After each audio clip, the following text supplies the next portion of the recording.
So the first thing you're going to do is prep your vegetables.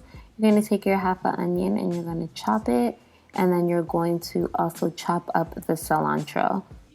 Then you're going to prep your chickpeas. I like to strain them out of the can and I like to rinse them off. I also like to add a little salt to the water, and then I'm going to boil them in a pot. When they're done boiling, you're going to strain them again, and then you're going to get ready to fry them. So just set them aside, and you're going to get a pot or a pan, and you're going to put oil on a pan and put the fire on high. You can do about maybe 3 tablespoons of oil for 1 can of chickpeas, and then you're going to add onions. So add about half of the onions that you chopped to the oil, and don't let them get too brown, maybe just a little bit brown. You don't want to overcook the onions. And then you're going to add the chickpeas to the mix. Once you add the chickpeas, you're going to season them. So you're going to add some garlic and some black pepper. And then you're going to add the Trader Joe's taco seasoning. The Trader Joe's taco seasoning already has salt in it, so you might want to add a little bit more salt, but I would save the salt till last so you can kind of just add it to taste so you're not over salting it.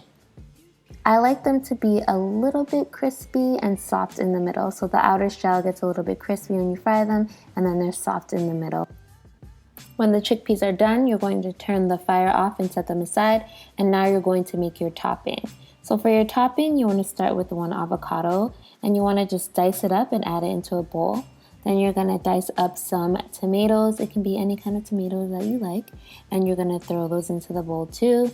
Then you are going to add some of the chopped cilantro that you already chopped up and the chopped onions. Use the rest of them in there. And then you're going to add some salt and pepper to taste. And then you're going to just kind of mush them all together. You don't want it to be mushy like guacamole, but you want it to have a little bit more of a texture and a little bit chunky. If you want to mush it, you can, but I like it better when it's just a little bit more chunky. And the last step is to fry the tortillas. Make sure you have 100% corn tortillas. One time I got tortillas and they were like part flour, part corn, and it did not fry properly. So make sure you get corn tortillas, and you're going to add some oil to the pan and put the fire on hot. Wait till the oil is really hot, and then you're going to add your first tortilla. So you want to put the tortilla on one side flat onto the oil. It should be enough oil where it's kind of floating on top of the oil. You're going to let it sit there for maybe 5 to 10 seconds. Flip it over onto the other side. Let it sit for about 5 to 10 seconds. And then you're going to use your tongs to fold the tortilla in half. And make sure you place your tongs in the middle while it's frying so that the tortilla doesn't close in on itself. While it's folded, you'll just let it fry for another 5 to 10 seconds on one side. Flip it over and do the same on the other side. You want it to be a lightly golden color. When you're done frying the tortilla, you want to let it rest a little bit. I like to do my own little makeshift drying rack. I take the inside of the microwave. I have a little rack inside my microwave. I put it down and I put paper towels on top of it, and then I'll lay the tortilla upside down so it's standing up, kind of looks like a pitch tent.